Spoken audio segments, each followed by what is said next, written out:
Millionaire by 35. Does that make you like cringe or proud when I say that? I think it makes me really proud. I love that. You know? Okay, good. So I want to talk about how this all started. And what intrigues me from your story is that it started with training for a triathlon. Yeah, it did. I'm training for a half marathon, which is nowhere even near that. But I hear it's all addicting. So it's like you kind of, I feel like after a half marathon, I'll want to do marathon. And then who knows, maybe triathlon one day. How was that experience for you, and how did it lead you to, I want to be an entrepreneur? Yeah. So doing a triathlon was on my bucket list for before I turned 30. And so I was like, okay, I'm just going to do it. And I was so lucky to have a couple of friends who wanted to do it with me. And so we started training together, and that made it a lot easier. That's more fun. Yeah, but it was really interesting and challenging because I had not been on a bike for a really long time before that. And like, you know, when you're doing the tri, like you have like the clip-in shoes and all of that. And I hadn't swum for like so long either. So it was a whole experience that, you know, I had to like really be focused to get into and like be dedicated to, because like obviously on the race day you don't want to be floating out in the water by yourself. Yeah. So yeah, we ended up training I think almost 6 days a week. Wow. Like 2 runs, 2 bikes, and then 2 swims a week, which is a lot. That's wild. Yeah. Okay, so was it that experience that kind of made you be like, this was a fun challenge, I want to do something else challenging and be an entrepreneur? Or was it more, I don't like any of the clothes I'm wearing, I'm going to create my own? Yeah, that was the second one. Okay. So I'd always been in fashion. Like I've been in fashion for my whole career, and I just love it, and I know how transformative it can be. So when I started training for the tri, you know, I was like, I'm going to go buy some new workout gear because I know it's going to motivate me to do my 6 days of training a week. And this was 10 years ago. And so, you know, while I was looking for clothes, like there just wasn't really too much out in the market at the time. Again, this was 10 years ago, so it was very different than now. But, you know, going to the stores and looking at all the brands, I was just not feeling like anything was really speaking to me, or like, oh, like this is my brand, you know, that I love. And so I started realizing like, oh, is there a white space in this activewear market? And turns out there was, because this whole new industry of like athleisure companies and activewear companies has sprung up over the last 10 years. You got in at the right time. Yeah, totally. We launched the season that like athleisure became a word. Wow. Yeah, and so we were able to like, the timing was really good. That's we were great able to ride that. for like marketing too. 'Cause Exactly. Yeah, totally. Yeah. I do want to mention I'm wearing the seamless top. It's so cute. As I mentioned, started my running journey. This is like the only top that I wear. And I also want to say which you still sell, the like bar seamless tee. I've been wearing that maybe since you first launched, like forever. I think it was like my first piece of athleisure that was actually cute and not just like Lululemon. Like that's where I shopped, I feel like, until Bandier opened up and all of these like athletic wear companies opened up. But that tee and this tank are the 2 things I wear to feel totally confident and like just even like I don't like wearing tank tops to work out, to be honest. Like I'm not the most secure in like my arms and upper body and posture, so I don't really like to look at that at the gym. It's like a little discouraging. Yeah.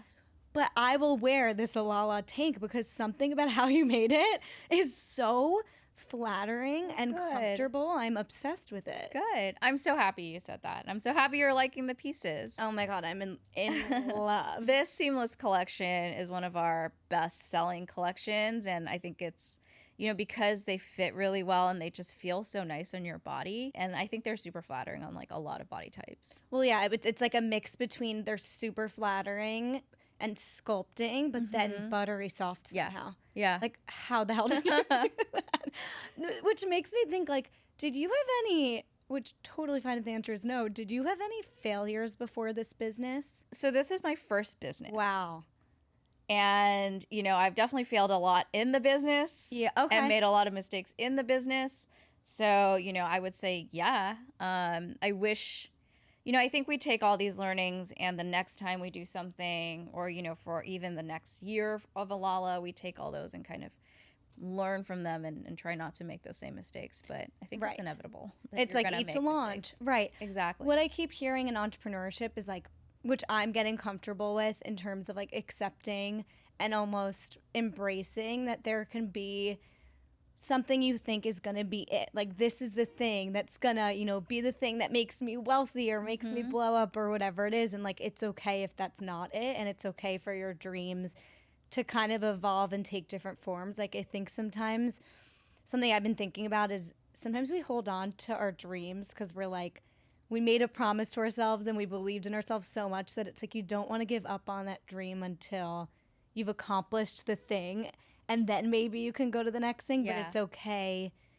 It's okay for your ideas of like what you want out of your future to change. But it sounds like, I don't know how old you were when you started Alala, but it sounds like you had the idea and you just went for it, and maybe you made mistakes along the way, and maybe your dream of what Alala was going to be, did you allow that to evolve and change and whatnot throughout the years too? Yeah. So I think, yes, I did.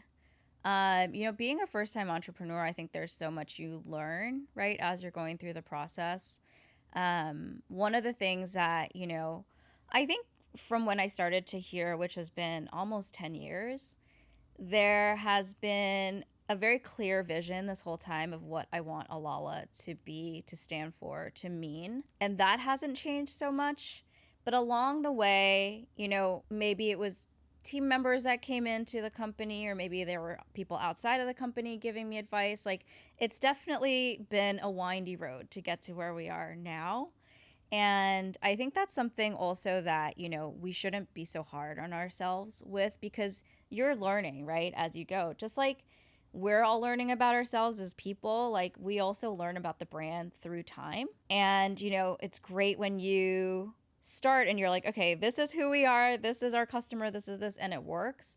But a lot of times you need to tweak, you need to move around, you need to try new things. And so for us, it's been like a very windy road, I think, to get to where we are today in terms of, you know, who we are, what we stand for, what products we want to be making.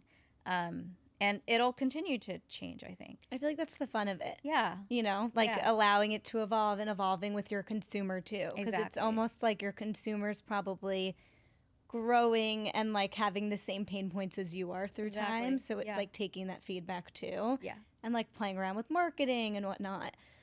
Okay, so let's say someone's listening, they're 25 and they're like, I too, just like Denise, want to be a millionaire by 35. What would be your advice to them, whether it's something you wish you knew or just like someone comes to you and they're like, I want to be a millionaire by 35 Yeah. too? Like, what's the secret sauce? Yeah.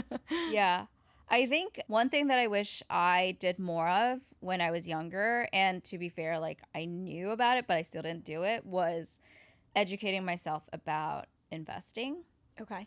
So that is something that I think if you can put some money into the market and invest your money in the market, you know, it could even be in something fairly safe that you're not going to really lose whatever you put in. That's a way to really get started, because 10 years is a short time, but it's a long time, but it's a short time. You know what I mean? Yes. And if you started today at 25, like at 35, let's say the market, an index fund goes up like 10% a year, like you will make some considerable money in 10 years of that compounding. And so I feel like I always wish I started like investing money earlier in my life. That would have helped a lot, I think, to like where I am today. So that's part of it.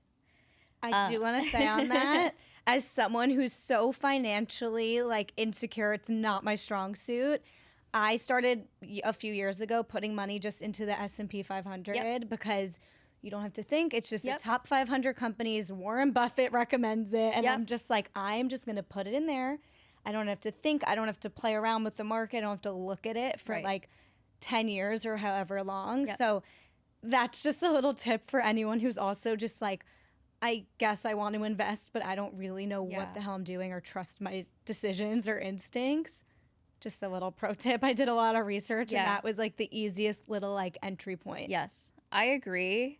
Obviously, we're not giving anybody investment advice over here, but you know, I think it's a easy way to get into the market, familiarize yourself. And I think people also have like very different appetites for that, right? Like some people love like looking at it go up and down every day. No. No. Some people like want to keep it in there for 3 years and not have to look at That's it, me. you know?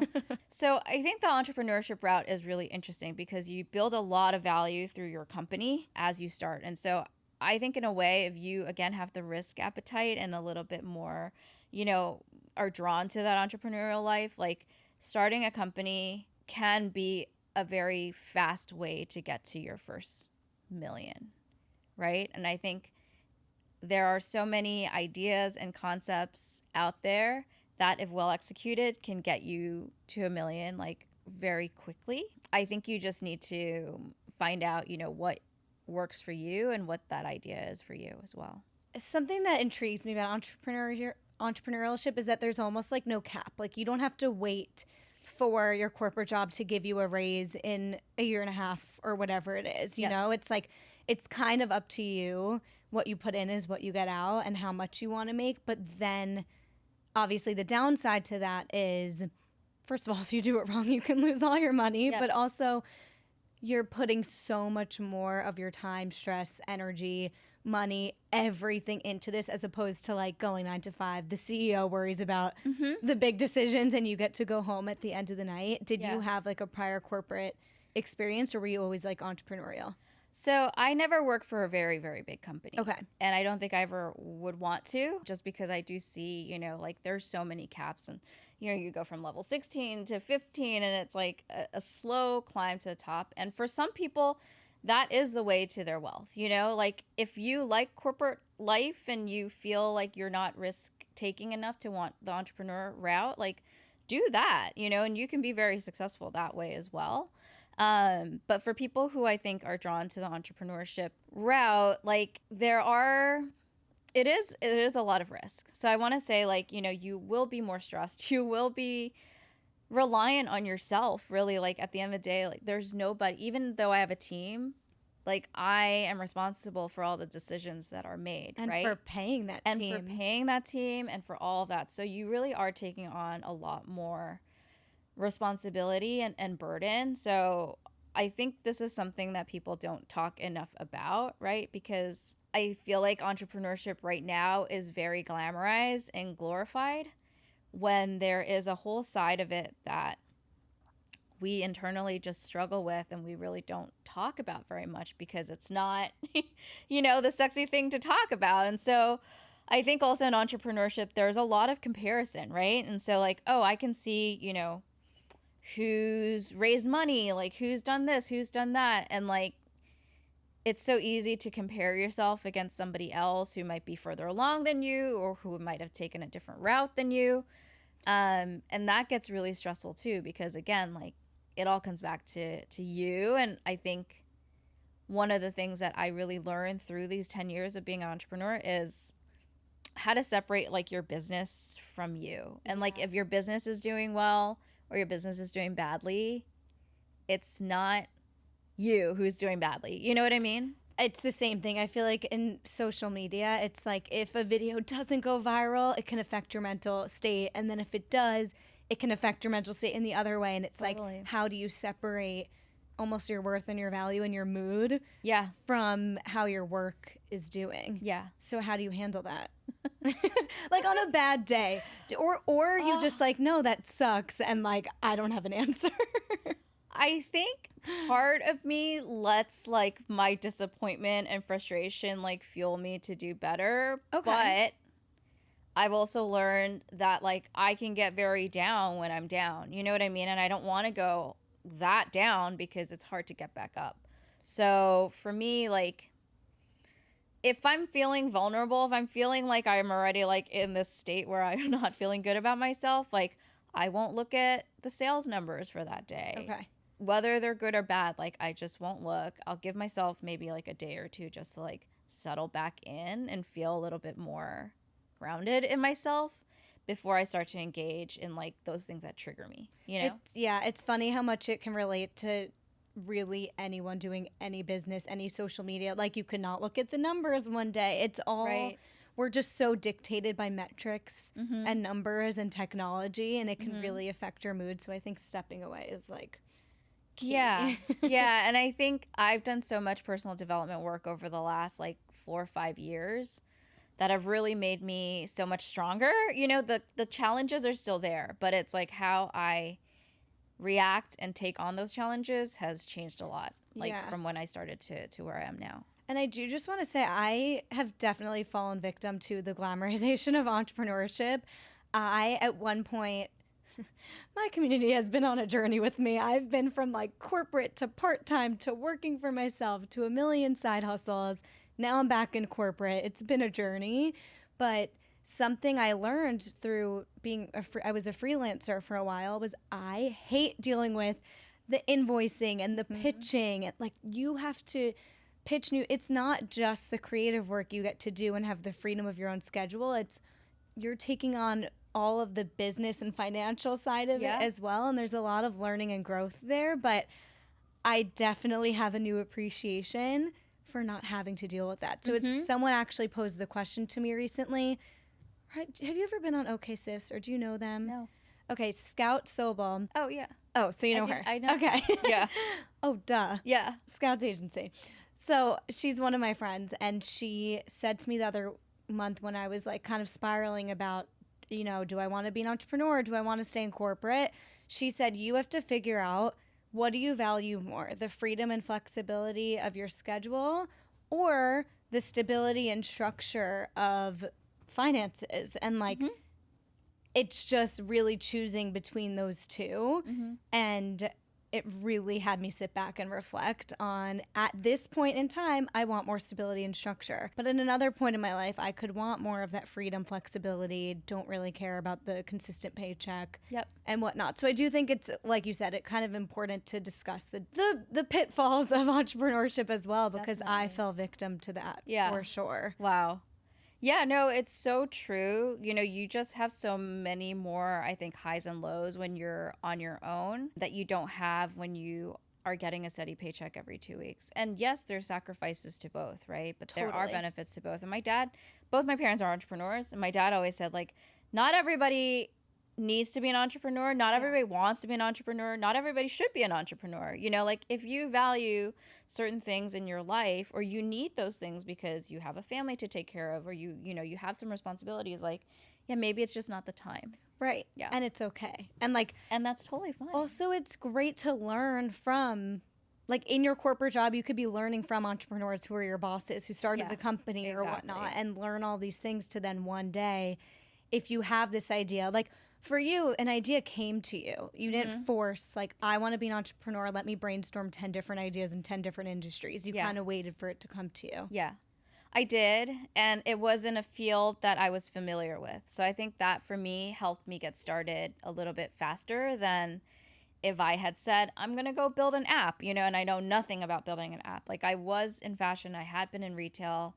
My boss, actually, before I started Alala, he is a billionaire, and he had started all these like brands and companies. And so I learned a lot from him, and I was able to take a lot of that learning like directly into Alala. That's a big part of it too. I think if you want to start something, like, maybe look around you and look in your role or your job or your industry, and like identify those things. You know, sometimes we're like, why is this so complicated? Or like, I hate the way we do this, or like, this is stupid the way we do that, you know? Those, I think, are the opportunities that I would say like make the most sense maybe to explore as business ideas, versus like just pulling something out of thin air. And for me, like, I'd always known I wanted to be an entrepreneur since I was like a teenager. And so it just took me a long time to like find something that I was like, okay, like, this makes sense for me. Like, I'm really excited about it, and there's potential for this to actually be a business. All this to say, I feel like what I'm hearing is like, it is not a waste of time to start your career in, not even corporate, but like in a 9-to-5 job, not entrepreneurial. Like, especially like, I feel like there's so many people in college who are like, I'm going to get out of here and be an entrepreneur because it's this glamorized thing right now. And it's like, it's okay to do that in 5 to 10 to 15 to 20 years after you've learned from people that you work for. So I think hearing stories like yours, and like, you went in the industry, you had almost mentors, and you got to learn from being in it. And then when the idea came to you, you had almost a leg up to know more about the industry at that point. Yeah. So Totally. do you have like imposter syndrome along the way at all?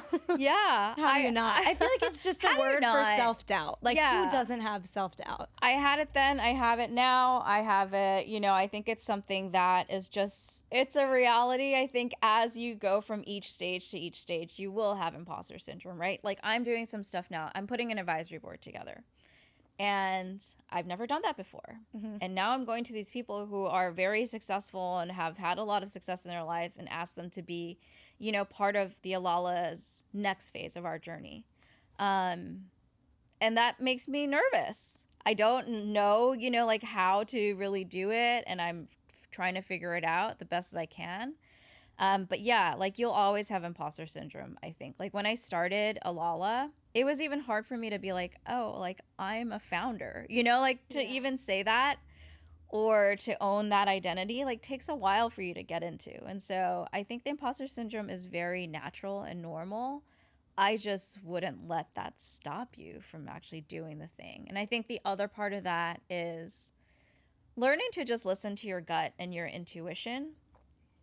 The stronger I think your connection is to yourself in that way, the less you'll feel the imposter syndrome because you are so grounded in what you believe is the right thing to do. I totally agree with that. I feel like anytime I'm really strong on my meditation game and my journaling and like making sure I believe in myself and like am listening to my gut in every decision I make, I just feel so much more confident.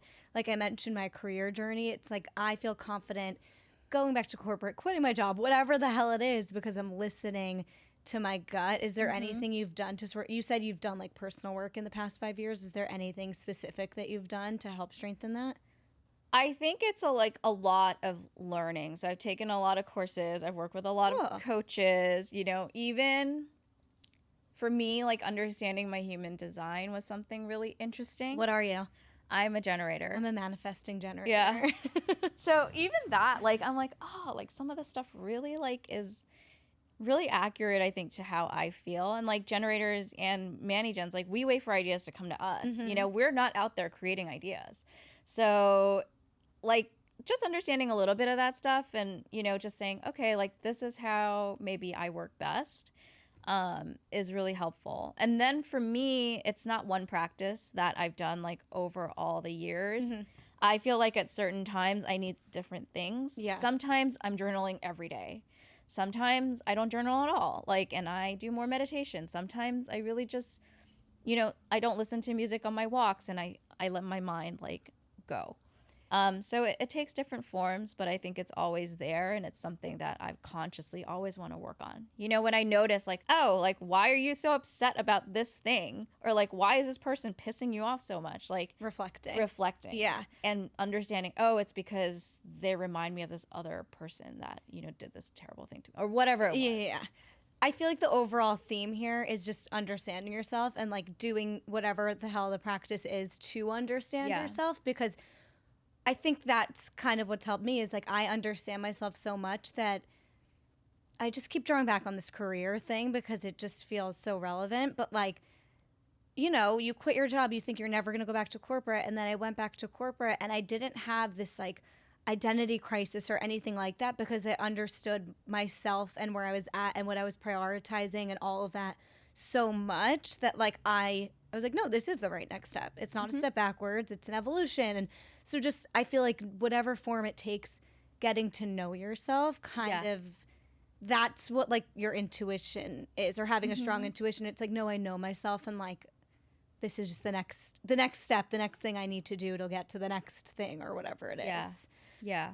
So something I wanted to ask you, every wellness founder, like literally every single one I've had on this podcast, and I've had founder of Y7, Pvolve, like all of these, you know, wellness or fitness heavy brands, they all have this kind of imposter syndrome too when it comes to like body image and feeling like you have to take a certain, like you have to look a certain way, and no founder thinks they look the way they should look to represent their brand or whatever it is. Even trainers I've had on this podcast are like, who you might look at and be like, you are ripped, and they're like, I feel this pressure to almost stay ripped to be a personal trainer or an instructor, whatever it is, do you ever feel this imposter syndrome of like, I need to look a certain way to be a wellness brand founder? Yeah, 100%. I definitely think I did all through my journey, and I don't feel as much anymore, but it's still there, right? I think loving yourself is such a process. It's not like you're like, okay, I did it. I'm Right. done. I love myself, and it never changes. Yeah. So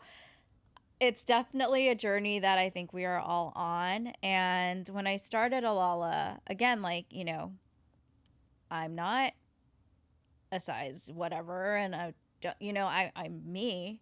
But for me, in my own mind, definitely did not fit into like the founder, like the female founders. No like, one thinks they do. you know, right? And it's like, okay, like you see the girls on like the cover of Entrepreneur, like they're getting these articles written up about them. And like, I think at first I was like, oh, well, I really don't fit that mold. And it really made me like shy away, I think, from like wanting to be like in the forefront of the brand. And so, you know, for like the early days of Alala, a little bit less now, but like I wasn't like on the Instagram, like my face wasn't on the Instagram. Really? We didn't really like do a lot of that. And I think at the time, you know, when Instagram first started, it was very like aesthetic, Yes, right? Like curated. it's very different than it is now.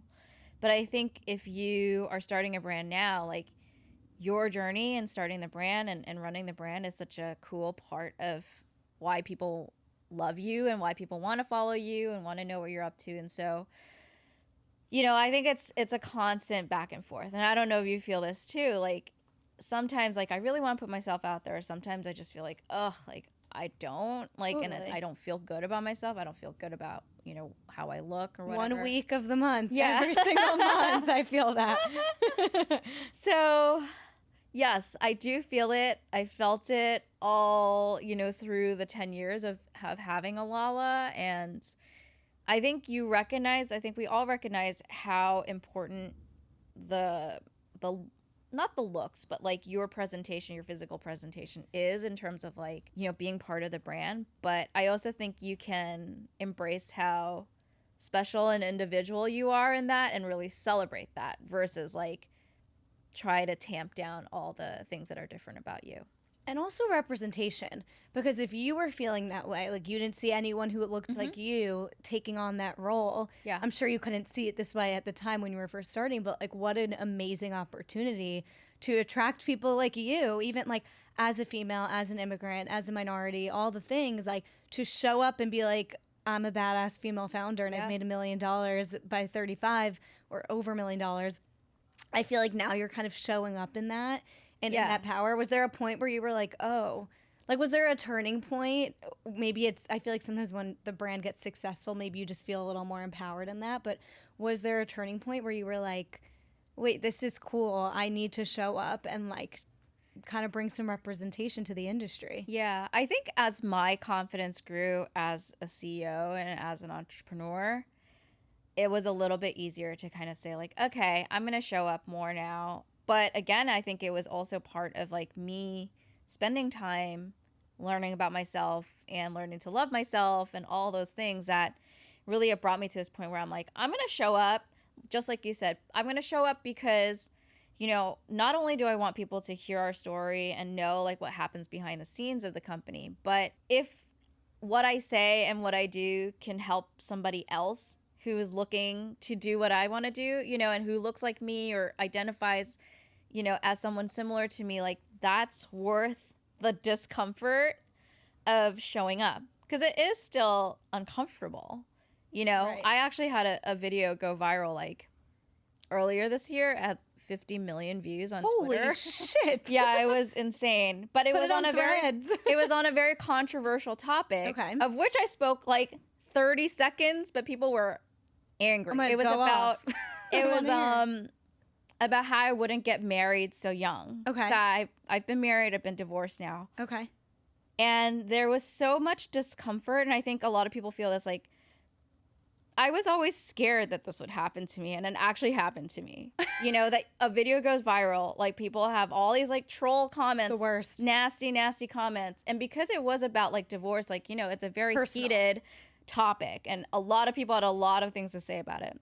What was your take? Just, I wish I didn't get married so young. Yeah, that like I grew as a person, and that person that, you know, I was married to, like after 10 years of being together, like, are you even the same people anymore? Like, I wanted different things. He wanted different things. And so we decided to split up. But, you know, people were very upset. They're like, you should stay with the person that you're with for, like, you know, like, what's marriage if you're just going to get divorced and Wow. all this stuff.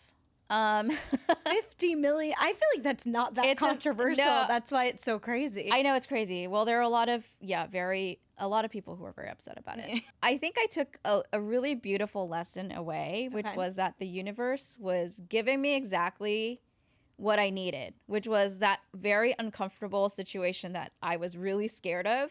They're like, okay, well, here it is. Like, here's thousands of people saying, like, you're an idiot, you know, and, like, you're a bad person. That now I'm like, okay, whatever. Like, I did that. Exposure therapy. Exactly. I got over my fear in, like, a very, like, visible, painful way. And now I can, like, move on. But again, there are probably so many people who identify, like, the noise is so much louder, but I guarantee, 25 million of those people, which is a shit ton of people, like, let's just say, agree with you or identify with you or wanted a divorce and felt like they couldn't get one or whatever it might be. It's like, you probably were just seeing the noise, but you probably helped so many people in just that, like, random, I'm sure that was, like, kind of a random thing for you to post about. Yeah, it was totally random. And I was like, okay, this is the one that, like, gets of course, always crazy. Of course, it's not, like, about the brand. It's not going to sell your clothes. Exactly. It's about divorce. Yeah. Always. Yeah. What does help you on those bad body image days or those days where you're getting attacked on social media? Like, numbers aren't going well in sales in your business. Like, just as a final takeaway, is there anything, and you could say no, but is there anything that does help you? I go back to the things that, like, always make me happy. Like, for me right now, I have 2 dogs, and, like, you know, just turning off your phone, like, putting it aside and really trying to focus on, like, being present in the moment, like, is what helps me the most. So whether that's with my boyfriend or the dogs, usually all of them together, you know, like, I feel so much more grounded and, like, grateful. I think that's a big part of this too, is, like, focusing on what you can be grateful for. And there's so many things you can always be grateful for, even on a very difficult day. That's what helps me kind of get through it. Totally. I do the 5-minute journal. I don't know if you do that, but at the end of every day, you have to write 3 amazing things that happened today. So even on a day where I'm like, you know, day 1 of my period, did absolutely nothing, I feel like crap, like all of the things, I still have to write down 3 things that happened today that were great. And every morning I have to write 3 things I'm grateful for. And it's really helped me, if anyone's, like, struggling with finding things you're grateful for or whatnot, it's helped me kind of develop that muscle of like, there's always something that went well. There's always something you can find in the day or something to be grateful for. So I like that. And I think as humans, we are so conditioned, right? Like, your reticular activating system, like, if I talk about a red car, you'll start to see red cars everywhere. So the same thing, if you always talk about how you're miserable or you hate your job or nobody ever gives you a fair chance, like, those are the things that will show up more in your life. Confirmation bias. Exactly. You're just going to keep finding things to confirm, like, see, this is why I hate my job, instead of, like, seeing the good. Seeing the good, or even, like, okay, what is it I don't like about my job? And, like, how can we find the opposite of that in another direction? Yeah. And I think that's what your gratitude practice lets you do. Yeah. Is focus on what you're grateful for and have more of those things come into your life. And then, like, the journaling and the silent walks and whatnot help you to reflect on the things you don't like in a healthier way, where your intuition can then, like, guide you to a better solution. Yeah. Love it. Okay. Fun facts and favorites. What is your top self-care tip? Oh, mine is to spend time quietly with yourself. Love it. What's your favorite way to move? I'm loving Pilates right now, but honestly, anyway, moving is a good day for me. Love it. It's very true. Are you a book reader or podcast listener? Podcast listener. Okay. Favorite podcast right now? Diary of a CEO by Stephen Bartlett. Do you watch on YouTube ever? No. I actually really enjoy the YouTube because they like, it's very intense. They're like sitting across from each other in this like mystical room. I love it. I just watched the Alex Cooper one. Oh, so good. Wellness product you can't live without right now. Wow. I would actually say I started tracking my macros. So I've been very into my Fitness Pal lately. Good app. Okay, where can the people find you, Alala, all of the things? So for Alala, you can find us on Instagram at Alala.